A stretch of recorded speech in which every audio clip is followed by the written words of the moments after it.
just to give you a little bit more detail about the infrastructure client group, it covers transport, energy, water, nuclear and broadband, and it takes a systemic approach to bringing about change. So using the model that we can accelerate the move to net zero by learning from each other's innovations and also radically through our mistakes, including in really practical ways, like setting up a concrete decarbonisation accelerator. And I'm hoping that we're going to hear more about that today in the panel. And then the other programmes of the ICG also work systemically together. So there's also a data and digital task force and something called Project 13. And both of those are enablers to achieving our targets and to helping us solve our global systemic challenges like resilience, biodiversity and social equity, as well as net zero. And Project 13 is a global industry change movement to change the way that we deliver infrastructure. So that's where all of the parties are incentivized to achieve outcomes rather than constructing siloed assets. And again, I'm hoping that we're going to discuss on the panel today more about collaboration and the right way to procure to enable innovation in the supplier ecosystem. Well, I have an absolutely amazing panel today. I've got David Riley, who's Head of Carbon Neutrality at Anglian Water. Then I've got Joe Lewington, who's Chief Environment and Sustainability Officer at Network Rail. And between them, they sit on chair, co-chair, are members of all kinds of boards, including the advisory board of the Transport Infrastructure Decarbonisation Steering Group, the National Railway Museum, the My Milton Keynes Business Improvement District, the editorial panel of Treasury's Infrastructure Carbon Review, the PAS 2080 Carbon Management and Infrastructure Steering Group, the Green Construction Board, and Water UK Carbon Working Group. And then finally, we have Harriam Newport, who's joining us from the Infrastructure and Projects Authority Government Department, where she's Head of Environment and Sustainability. And as well as setting the strategic direction to drive sustainable performance in the delivery of the UK government major projects portfolio, she's also spent 16 years working in Shell, including on the Shell sustainability strategy. So she's seen the industry from both sides, the private sector as well as government. So before we dive straight into the panel discussion, we thought that actually it would be good to set some context. So I would be grateful if you could share with us what's going on in your world. So what keeps you awake at night, and equally, what makes you jump out of bed in the morning after that sleepless night, so what you're passionate about.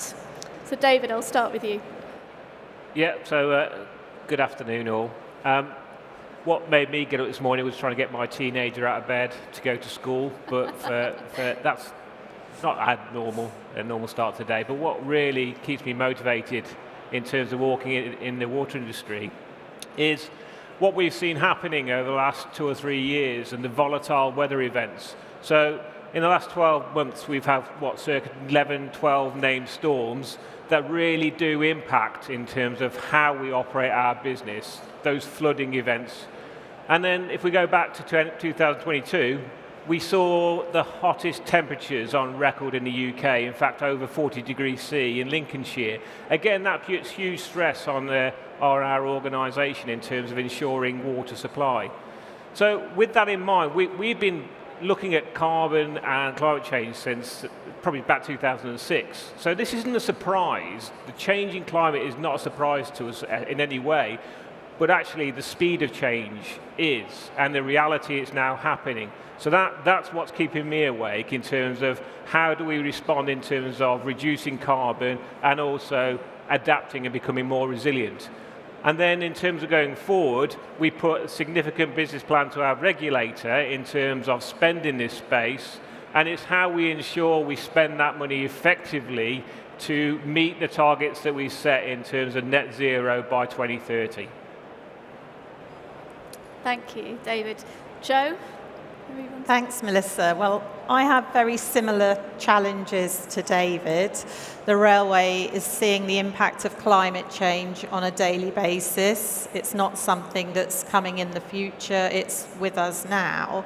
For us in Network Rail, we are funded in 5-yearly control periods. We have just entered a new control period, and that sees us with a funding settlement to spend on operating and maintaining the rail network. So that gives us a brilliant opportunity to tackle some of these challenges. But we're under no illusion that we can't do everything, so it's really important that we're allocating that funding appropriately. We are also just underway with a refresh of our environment and sustainability strategy, and that is a 30-year strategy. The original version was created just over 3 years ago, but it's a look out to how we get to net zero by 2050 or 2045 north of the border up in Scotland. And that is aligned to an industry sustainable rail blueprint. So it's really important that we have a line of sight as industry level up to that blueprint. And I think key to all of this is how we collaborate with our supply chain to innovate and to harness research and development to help us solve these problems. So that's what's keeping me awake at night. Okay, brilliant, thank you. And Harriam? Thanks. Just maybe I should probably introduce the Infrastructure and Projects Authority for those who don't know it. We're a government department. We report into Treasury and Cabinet Office, and we look after the 250 most complex and expensive projects that the government sponsors. So we're talking military projects and infrastructure. Average project costs about 5 to 6 billion, and digital and transformation, which is about 1.2 to 1.3 billion, I think.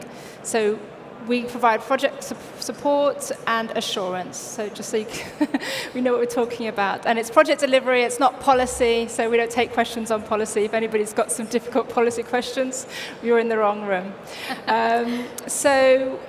What I'm doing and what's keeping me busy and awake is developing a sustainability framework for project delivery for all government projects in our major project portfolio. So thinking about what good looks like in terms of carbon, biodiversity, pollution, you name it, value, social value as we call it, benefits, priority outcomes. So this will hopefully define and give some certainty and clarity about what is important for the government with regards to major projects and delivery. So quite an exciting project. We've been working on a year on the definition, trialing this summer. So that's what's keeping us busy. And I think the challenges, and I think we're going to ask about the challenges, is really how we do that at a portfolio level. So keeping a high level, understanding what the hotspots are for these key impacts and benefits, but equally recognizing the diversity of the portfolio and the fact that these are big programs with diverse assets, different project life cycles, stages, and how we do that. So that's what's still bothering me at night. Thanks, Melissa. Okay, thank you very much. We just thought it was really helpful to start with a context because in infrastructure we've got really complex extended supplier ecosystems and it can be really useful to sort of see through each other's eyes and I think we might talk a little bit about that today as well, and definitely in Project 13 the more that you understand each stakeholder, what's keeping them up at night and what makes them passionate, the easier it is to collaborate. So now we're going to dive straight into the topic of our panel today. So do you think that we are actually seeing any innovation in infrastructure to deliver net zero? And I think I'll start with you, Jo, this time. Got any thoughts? Thanks, Melissa. I think we are. Just if I look back over the last 3 years, the journey that we've been on, we sit with David and other infrastructure clients on the infrastructure carbon group. And the idea of that is that actually we're far stronger if we pull together because we're all trying to tackle the same things. And actually we're generally using the same supply chain. So it's really important that we sing with one voice, that we are aligned. And I think the progress that we've been making with the infrastructure carbon group has actually been really positive. In terms of pace, I think we could always go quicker, and I think sometimes the challenges of the sizes of our organisations can present a hurdle, but we're getting there. Thank you. And David, did you have thoughts on that? So I agree with Jo, we're getting there, but no, we're not going fast enough. Absolutely. If we look at how the climate crisis is facing us going forward, I mean, every year counts right now in terms of action we face.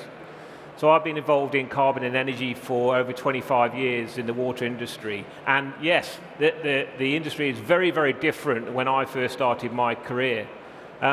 If we look at how we build our assets and how we operate our infrastructure, but also the way we operate, how we use digital, how we're looking at low carbon concretes, how we use digital in design, all sorts of different ways that innovation has happened over that period of time.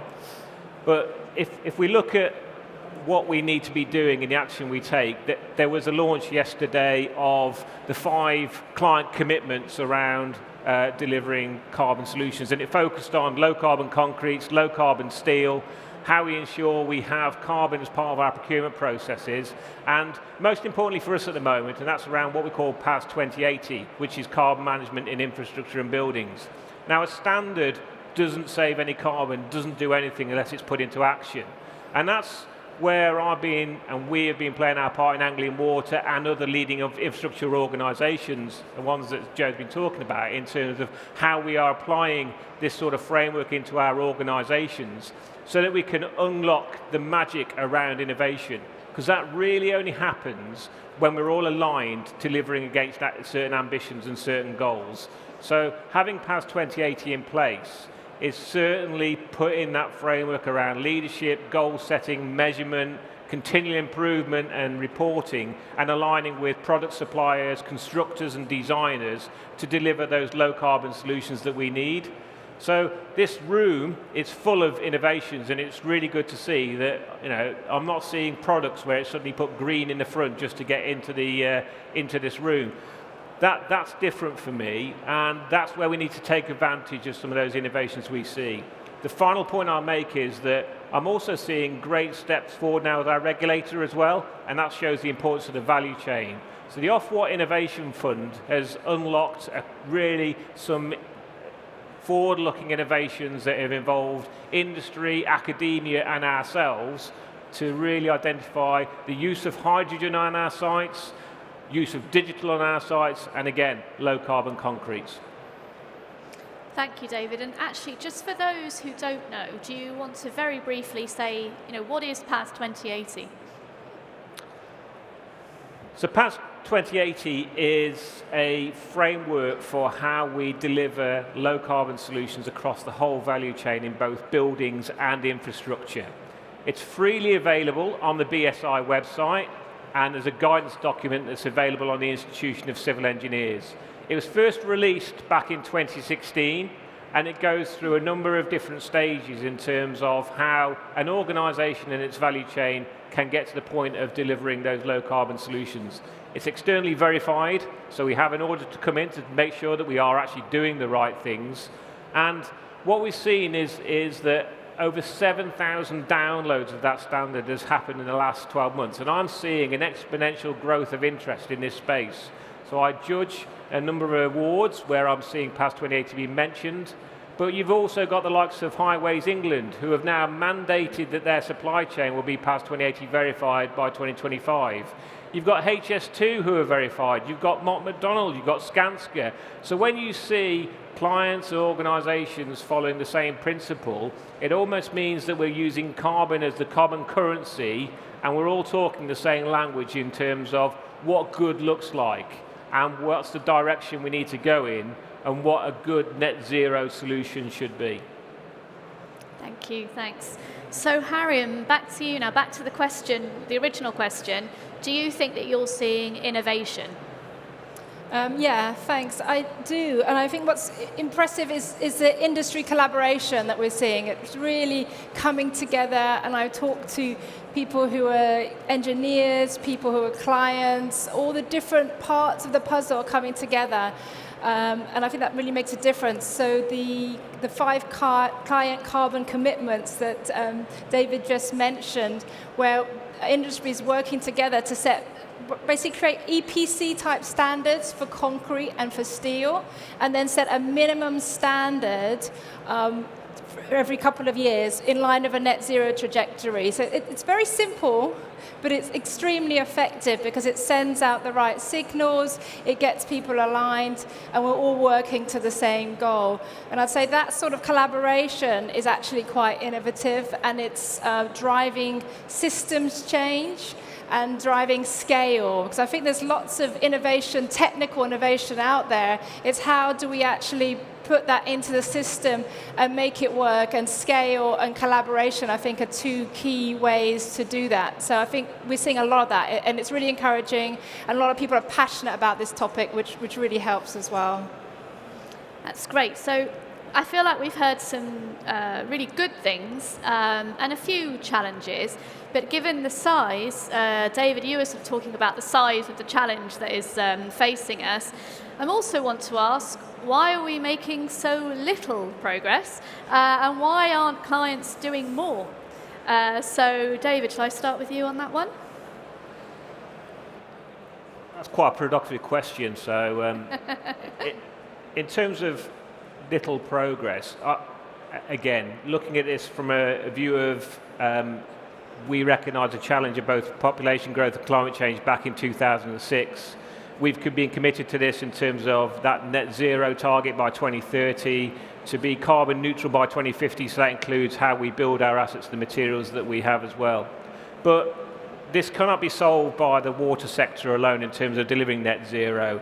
I hear lots of people speak on the subject, and it's not as simple as filling out a spreadsheet.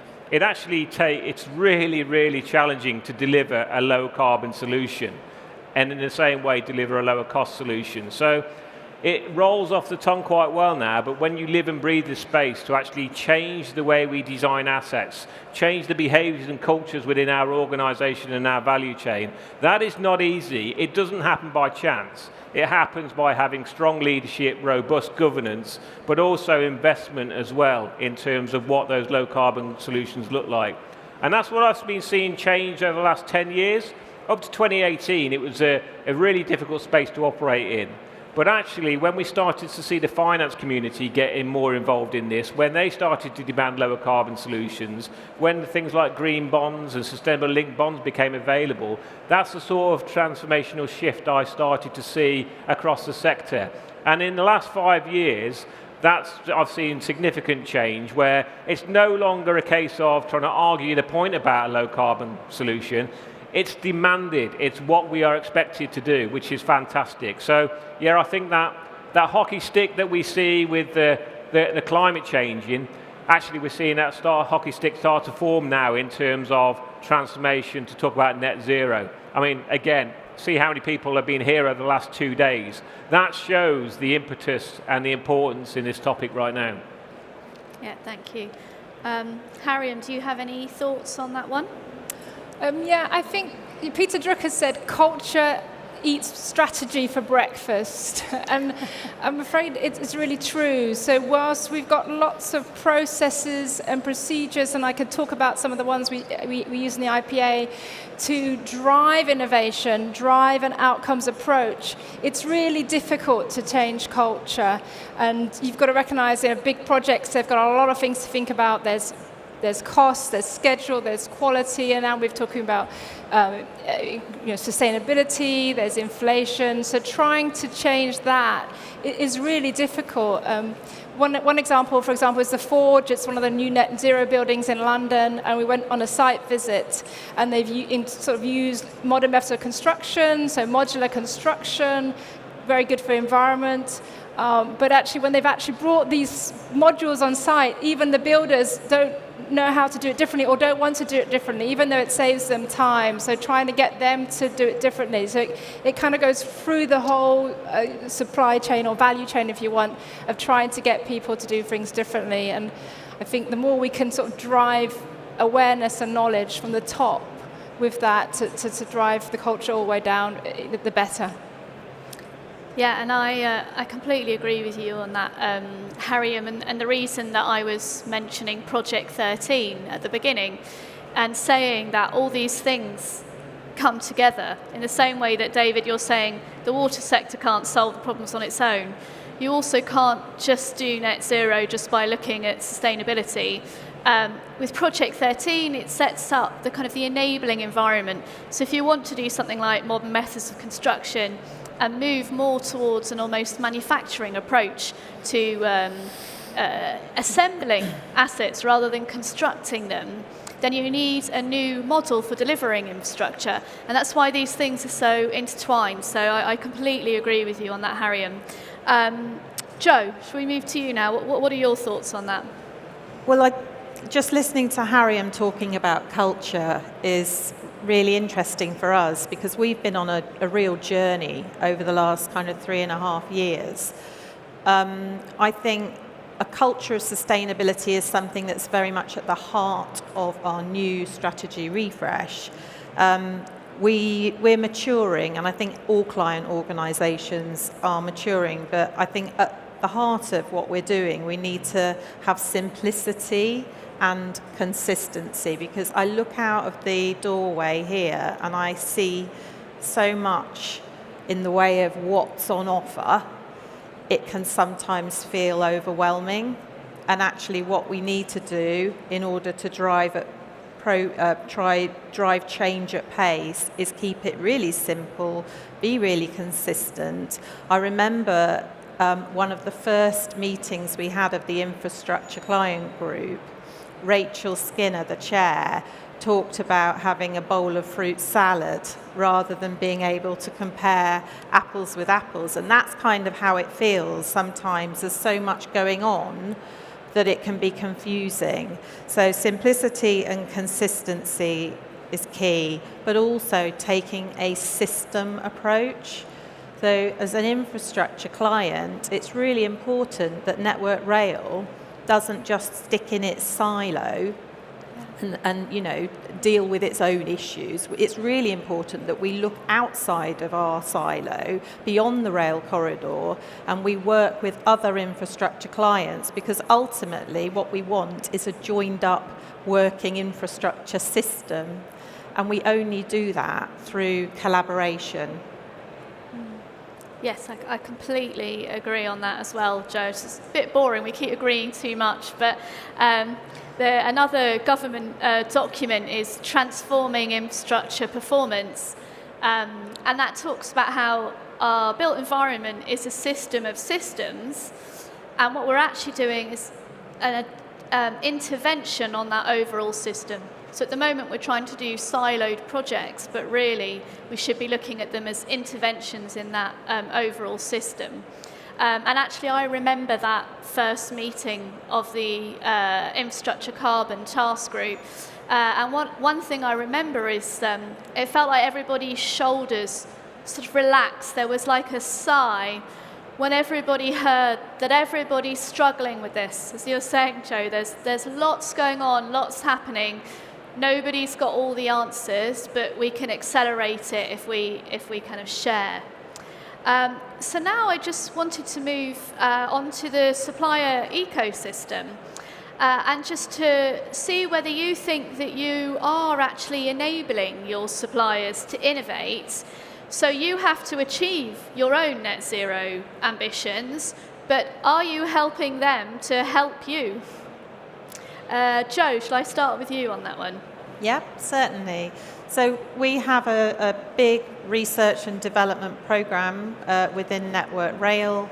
We also link very closely with academic institutions. So Birmingham University is a great example where we've got the Birmingham Centre for Railway Research and Education. Sorry, it's a bit of a mouthful, but it's a really inspirational facility linked to the university.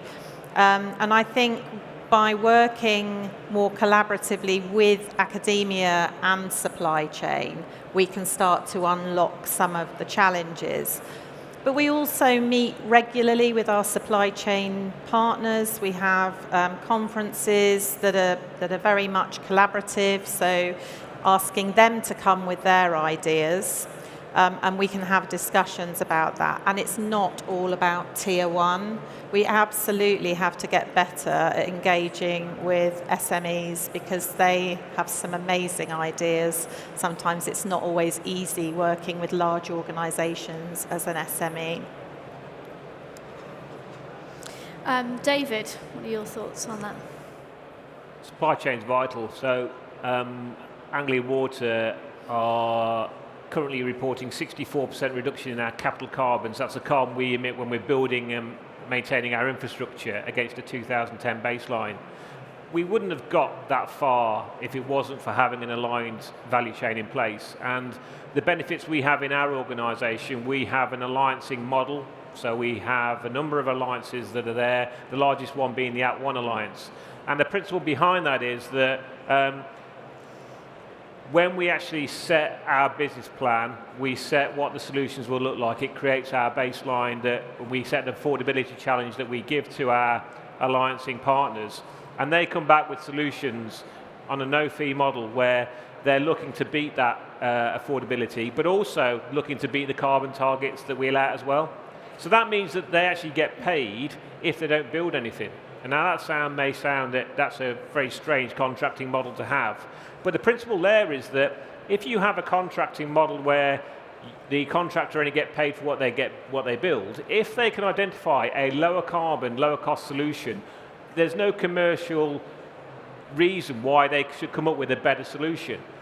We operate a different way. So if our model comes up with a no-build option, and that follows the principles of PAS 2080, where we avoid building our assets, switching to a different material, or improving the design to reduce carbon, that avoid comes from the commercial model and how we set up with our supply chain, so they can come up with ideas about nature-based solutions, reusing assets, using different materials, and that's the real advantage that we have in this space. So without having that aligned supply chain, without being open to the opportunities that come our way, we wouldn't have gone as far as we have.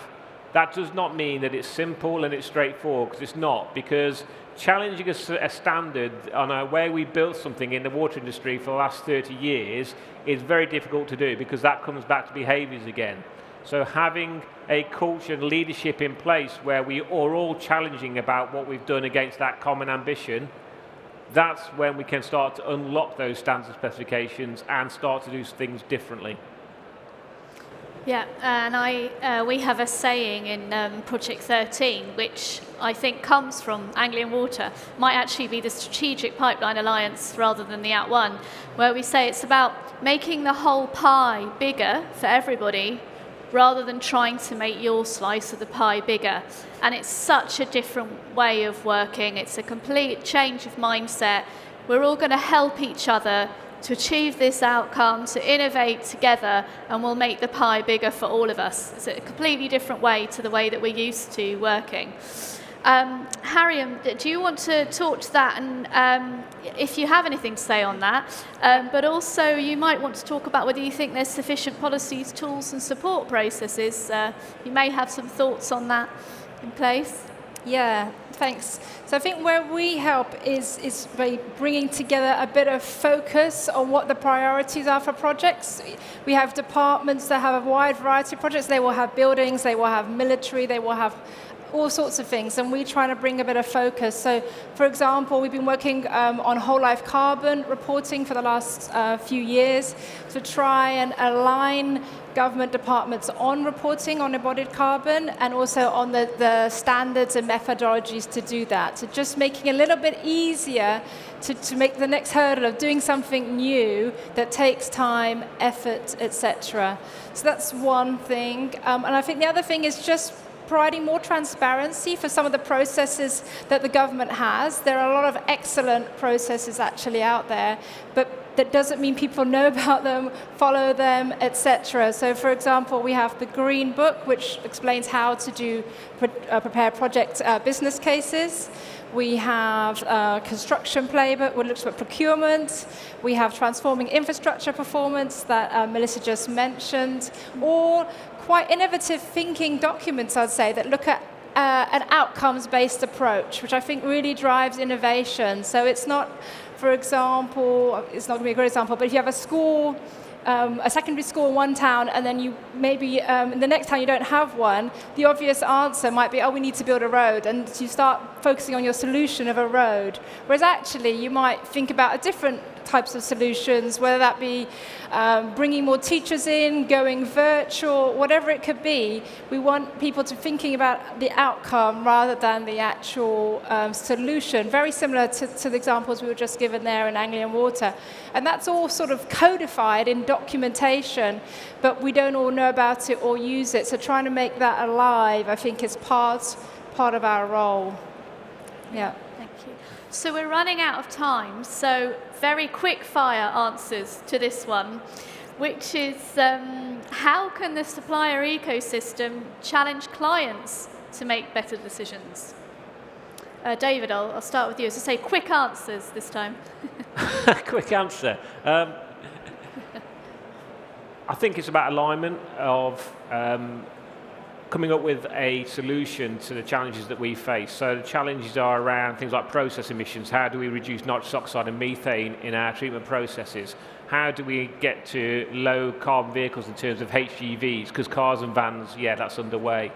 How do we ensure we're making best use of the biogas that we produce? How do we ensure we're looking at low carbon materials that meet some of the overall arching standards that we have? But most importantly, if you don't see the door being opening, then challenge us in different ways. So we've got the Water Innovation Network. We've got different groups through Water UK, Uqueer, Spring. That there's lots of ways into the water industry right now in terms of those low carbon products. But it's the evidence and it's the transparency in terms of why it's low carbon and how it aligns with delivering a better future. That's what we're interested in. It's that credibility about what's being actually offered. Thank you. Thanks for being brief. Jo? Well, agree with that, and I think comes back to that simplicity. I think I hear a lot of solutions that aren't necessarily answering our challenge. So I think we need to be more direct as clients, and that doesn't mean necessarily come up with the solution. That's where we need our supply chain to innovate. But I also think it is challenging because there are so many suppliers out there, and often it can feel like your inbox is just flooded with ideas, and there will be some nuggets in there that are really good ideas. And we've done some brilliant work with composite sleepers, for example. And I think also the challenge is, let's focus on the big ticket items. So we're looking at concrete, steel and ballast. It's what we use a lot of, and it's where most of our carbon is, that embedded carbon is. So, tinkering around with coffee cups on our stations isn't really going to kind of cut it. We've got to focus on the big ticket items and get the carbon reduced out of those and make them more closed loop. More of a circular economy approach to those types of materials. Yeah, so kind of what I'm hearing, I think, is suppliers listening to clients more to really understand what the issue is, so coming with a relevant solution, and clients listening more to suppliers and letting them come with solutions rather than telling them, because they've got the expertise. So we're into the last sort of 4 minutes. So it's almost 1 minute each, starting with you, Harriam, because I really want to end on this. It's like, why is delivering net zero so important, particularly, in infrastructure? Yeah, so I'm going to share some data. I looked at some statistics, and apparently I'm going to get this wrong, I'm going to try to read it. We're going to be building a city the size of New York every month for the next 40 years. So that's a lot of carbon. That's a lot of concrete. That's a lot of steel. And these are some of the major carbon emitters in terms of heavy industry. And also the public sector, apparently, globally, create 40% of the demand for cement and 25% of demand for steel. So the prize is huge in terms of this area. And also, apparently, the cost of getting to net zero for heavy industries has been calculated to be about 0.5% of GDP. In the UK, we've calculated that the cost of adaptation from 2045 will be 1% of GDP. So we can really save a lot of money if we start doing this now. It may seem expensive, but we can't. So that's my key message. I haven't touched on people and nature, but I'll pass on to someone else.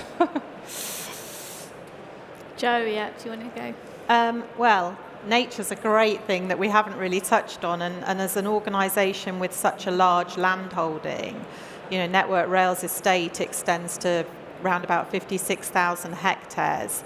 And when I think about why this is important for the future, you look at that land bank and there's massive opportunity there. But also, I think for infrastructure organisations, as a railway, I'm talking from a railway here, there's a huge modal shift opportunity. And if we don't move, others will overtake us. So it's really important that we are harnessing all of that. Our estate, I always think our estate is amazing. We call them green corridors, and it's a fantastic opportunity for protection of biodiversity and ecosystems. That's why it's important. Thank you. David? I'm going to shamelessly use a quote that I've heard Chris Stark say from the Climate Change Committee when he was CEO there, and that when we deliver net zero, that's the point when we stop damaging our planet. Yeah, thank you very much. I'm actually just going to end quoting from our vision for the built environment, which says that the explicit purpose of the built environment is to enable people and nature to flourish together for generations. So that's what our jobs are, that's what we're actually here to do. So I'm just going to thank all of our panel. Thank David, thank Jo, thank Harriam. It's amazing work you're doing. Thank you for sharing with us what's happening. Thank you. Thank you.